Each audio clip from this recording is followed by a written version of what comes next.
Welcome to High End Homes Handled Right. This is the Real Property Management Luxury Podcast, hosted by yours truly, Lindell Johnson. Today, we have a special guest. We have Mandy Poff. Hello. So, Mandy is an incredible entrepreneur. She is one of the owners of Inspired Realty and Co. It's a realty company that has knowledge of commercial transactions, land development, remodeling, and an award-winning interior design company. Thank you so much for that intro. Welcome. Thank you. Welcome. So how's your day? My day's going great. It's even better being here. Oh, how much money do I owe you for that? Nothing. So I really wanted to reach out to you today and to have you on our show because when you talk about brokerages and real estate agents and just people are just killing it in the industry, your name comes to mind, especially in the Montgomery area. You are just doing some great stuff out there, and your team is incredible as well. So do me a favor, walk me through, what it's like being you and how you got to owning this incredible business. Okay. Well, I got my real estate license in 2006, and when I graduated high school, I went to community college and thought, what do I want to do with the rest of my life? My sister was selling new homes, and I said, they offer real estate classes. I'll spend 2 years doing those. And so I did, and I started selling real estate in San Antonio, and it was just so fun. Like, I really enjoyed, I've always loved people and, business development activities, and so it just really fit with my personality. And I never stopped. I could see it. Was there like a specific moment where you said, you know what, I am now going to be my own boss? At what point was that? And was there an event that occurred that pushed you towards that?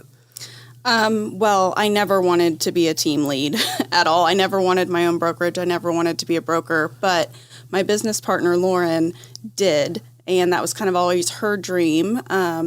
And so I was a very high-producing agent in the area. I had been with a big-name brokerage and wasn't really finding what I needed in it. And so she encouraged me to venture on with her and start our own company. We started at a smaller brokerage together that was bought out, and so that was very community-driven. All of the agents were like a little family, and it was a culture that I had never experienced before. And so when they were purchased, we went our separate ways, and Lauren and I started working together in a different capacity. And that's when she saw the trouble that I was having at that other brokerage and said, we need to just start our own and create that culture again. And that's exactly what we did. And it's just been such a beautiful experience. So the culture that you had before, it's the same culture that you have now. Absolutely. How many team members do you have? So we have 20 agents. Wow. We're almost 2 years old. So, wow. Yeah. As an independent brokerage, we knew that if we were going to do this, we had to come out swinging. A question I love to ask entrepreneurs is, you have in your mind what the culture should be, yes. Right? So you saw culture that worked, that actually spoke to who you are as a person. But as you are bringing on these new team members, how do you make sure that that culture still remains the same? That's a great question. And it is something that we actually address daily. And we address it in every single interview. The container within our company, the culture is first and foremost. So with that being said, there is a mindset that you have to have. There is a drive that you have to have. And there's just a passion behind, you that you have to have. And we can see that in the interview. We can see that through the questions that we ask. And we are not a hang your license brokerage. We absolutely have all of our agents engaged. And if they're not, then this may not be the place for them. There was an article that came out a couple weeks ago that talked about agents leaving the industry. And it was a huge amount. It was like over 45% of real estate agents that were doing the job have now said, you know what, I'm no longer going to sell homes, or, I'm leaving the industry and I'm going to do something else. What do you think is some of the reason for that, in your opinion? Yeah, I would say that obtaining a license in general can be fairly simple. I do believe that the persona of an agent can be misconstrued or thought to be an easy job or not a lot of education required. But I would argue to say that that is completely opposite of what this position is. You hold a title and you hold a position where you are with someone's largest asset. You are the need for contract knowledge is critical. There's so many deals that I've won or so many things that I've done for my clients just because I knew the contracts better. Yeah. And that's huge. That's why these people are hiring you. So I would say that once an individual actually engages in the business and sees what it really takes to understand title, surveys, appraisals, how to argue those things, and how to, reverse whatever has been given to you. If there's an appraisal that didn't meet value or an appraiser's having trouble making value and you can show them how you met that value, that is a key point for your seller or, someone to be able to make money on their deal or lose the deal. Absolutely. So I think when you start really having to understand that knowledge is key in this business and it's not easy, that's where people tend to taper off. I always say if you can make it 18 months, you can make it. You said that earlier. Mm-hmm. So 18 months is pretty much almost like, not like I go to gym now, but they say if you go to the gym consistently or you do anything consistently for like 3 weeks, you'll start finally seeing some results. Yeah, right. But we lose track of the gym on day 3. Right. Or the diet, Exactly. So exactly. I'm not speaking from experience. No experience never here. I'm speaking for a friend. So let's just say you had a wand and you can build like the perfect team member. What would that look like? Or not even for you. I mean, let's just say you're you're about to purchase a home or you want to sell a home. What type of person would be the perfect person to actually, deal with you? Well, I would definitely say the first thing is to be able to identify the personality of those who you want to work with. Okay. A great working relationship is key because you have to be able to trust your agent because there's a lot of things that they'll tell you that you may not want to hear, but you need to hear. Down to whenever I'm walking a home for sale, I have those tough conversations of, if you leave this paint, it's going to cost you $10,000 on your sales price. A lot of people don't want to take the time to improve the paint, but if you will be the agent who, has the tough conversations, but also has the passion and the drive behind it of, Mr. Seller, if you do X, I'll do Y, and together we'll accomplish this. Right. So I would say personality, passion, confidence to have those conversations, and then contract knowledge. I can't drive that home enough. Contract knowledge, geographical knowledge, negotiating skills, and it doesn't hurt to just, have a good personality too. Love it. Yeah. Love it. Looking and doing my research on you guys, that interior design piece, I think that is something that is another feather in your cap that sets you apart from others. Mm-hmm. Talk to me about that. How did that come about? Yeah, it started out as a creative process. As an agent, you're walking homes and having the conversation. You're in new builds all the time, so you see what it takes to build a home from dirt to a vertical structure. Right. And then also having been in the commercial industry and in the development field, when it comes to, again, turning dirt into a vertical structure, you have so many nuances in between that you're in the construction piece or in the design piece. And so it was a natural evolution of the company because we had done so many projects to officially begin to, get paid in a different capacity. Right. But it's been a really fun creative outlet. My business partner, Lauren, has her degree in interior design.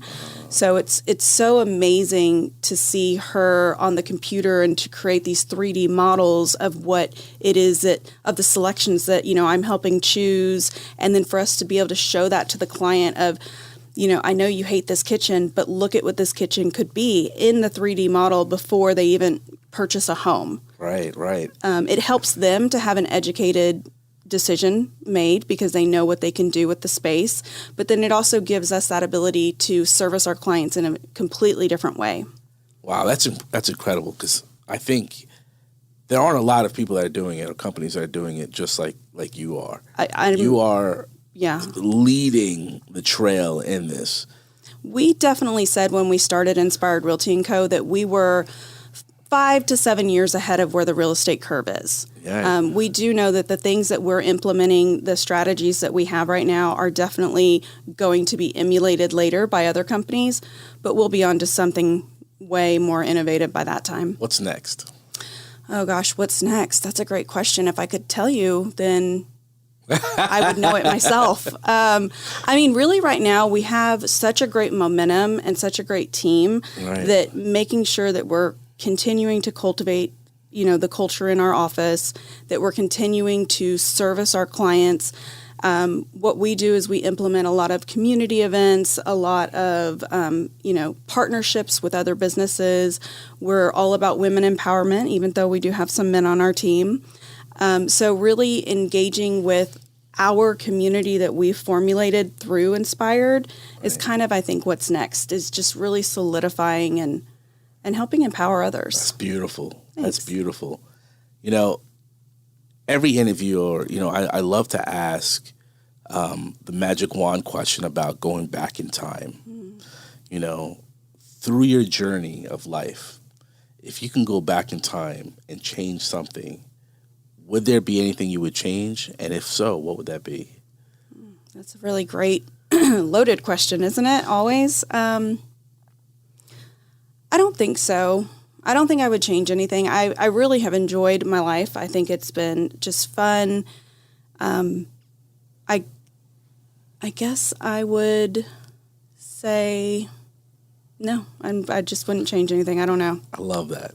I love that. I'm very content. Oftentimes, when I think back, I think my journey has been planned out.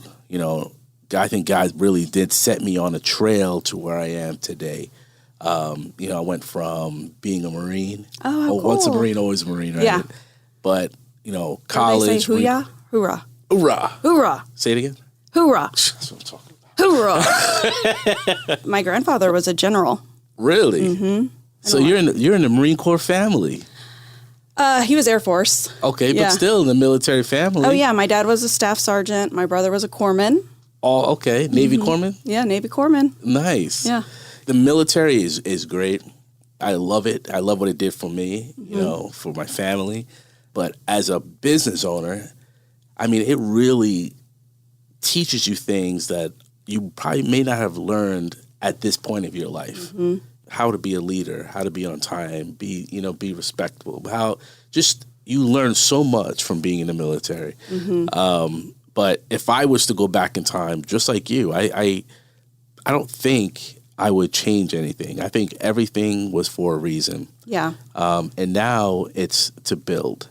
Mm-hmm. So now you're building. You've built this incredible company. Thank you. Now you're helping people, and I really applaud you for what you've done and what you're doing.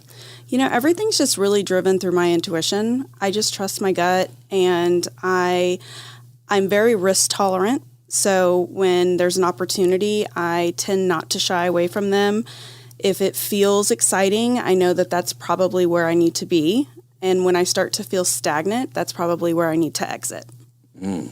So, and trusting that has really led me here. So if you have a partner, which you do, mm-hmm. is it easy to do the same thing or have the same, thought process, or is it a lot of debating that goes back and forth when you're with someone else? So I've actually had 3 business partners in my life. The first one did not work out. We had a dissolution. The second one was the first absolute best partnership I ever had. One, I will say both of my successful partners are Leos. I'm an Aries. And there is some truth to that. So definitely look at their sign and the compatibility.